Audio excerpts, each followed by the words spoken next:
already pretty excited right now. Yeah, Yep. If you're in search for the fountain of youth, you don't have to search any further. Yeah, it's inside you. Yeah, and you can take control of your own aging process. Imagine that. Joining us today is our guest, Dr. Joseph Chang. He is the author of The Aging Myth. Thank you so much for joining us, Dr. Chang. What is the aging myth that we're talking about, first of all? Well, Susie, you know, our moms used to tell us, no, there's nothing you can do about aging. You're going to get old, and eventually, one day, you're going to die.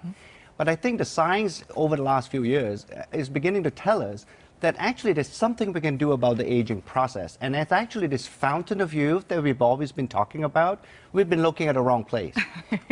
Actually, the fountain of youth is within us. What? Where? It's actually, Yeah, we're searching right now. Right. Look inside us. Yes, it's actually located at a genetic level.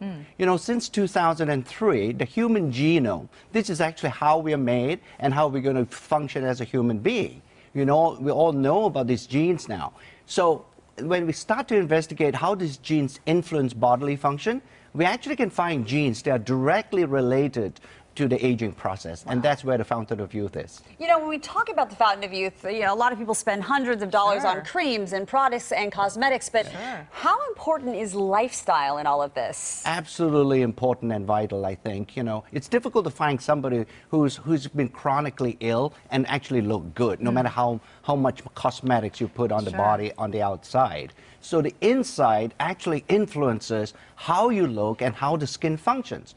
It's great that all of us can use skincare products, but fundamentally, we've got to look inside for how the aging process, even on skin, how we can influence that. Wow. So lifestyle is critical. We talk about exercise all the time. How does exercise play into all this? Exercise is important because what it does is actually when you exercise, the genes in the muscle, they get the signal from the exercise and say, hey, I got to stay young or else this muscle is not going to function in a youthful state. Wow. And that is why that we need to have regular exercise, because it also affects the so-called genetic fountain of youth. So basically keeping your muscles maybe from atrophying, or is that what you're saying? Absolutely, because, you know, as we get older and if we don't exercise, and sure, when you're a 50-year-old, you're not going to behave like a 25-year-old.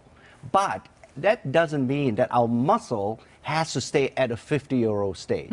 We can keep it young and we can keep it healthy. And foods are essential. What you put in your body, essentially, maybe what you are. Yes, we heard the old adage, isn't it? You are what you eat. Yes. And clearly, I think it's important, nutrition, how you eat, what you eat, and how you sort of nourish your body. Not to overfeed yourself, but to over-nourish that body. That's the key. With what? Nourish it with what? Give some tips. Nutrients, vitamins, or the fiber, or the trace minerals.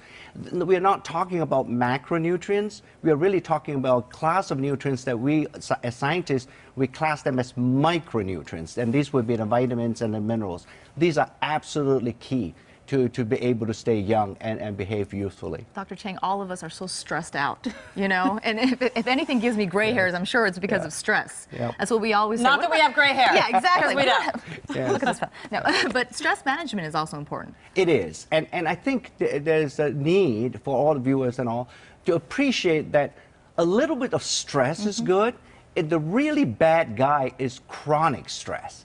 That's the key. You do not want to get into a state where you are always constantly under stress. Once in a while, our body is built to be able to function under a stressful condition, or else we would not exist as a human species. Well, right? you talk about then stress levels, but how do you keep the stress down? I mean, you talk about bonding and reading. Yes. So tell us a little bit about what we can do to keep our stress down.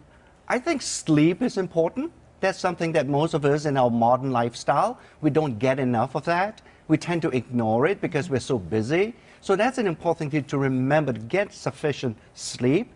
I think in Southern California, it's such a wonderful location that you can actually go out and sit on the beach and look out into the ocean.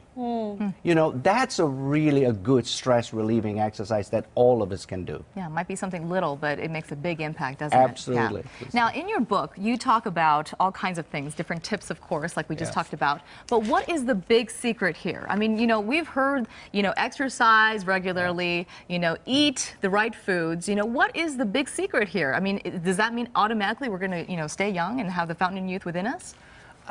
Yes, I think the reason why I titled the book The Aging Myth is based on the fact, or based on this misconception that aging is inevitable. Actually, it's not now. While we are 12 months from now, we're going to get a year older. Our body doesn't need to get 12 months older. That's the key. That's the myth, that if we do the right things, we can actually influence and reset those genes that are directly responsible for the aging process. Wow. And you can do that for a variety of ways. And we have talked about some of them you can do. We're developing new and novel types of anti-aging products that can help you to influence these genes. So this is the next frontier we're going. Yes. Well, we love that frontier. Yes. We will say that. And congratulations on your New York Times bestseller number 2. That's My amazing. goodness, yes. And once again, the book is The Aging Myth. It's available in bookstores and online right now. And for more information and tips about staying younger longer, just log on to kcal9.com and click on Seen on TV. Thank you so much. Thank you so much, Doctor, for Thank being you, with Susan. us. Thank you, so Lisa. much for sharing all those wonderful tips, too. Yep. We feel younger already. Exactly. We're getting younger. Great. Thank you.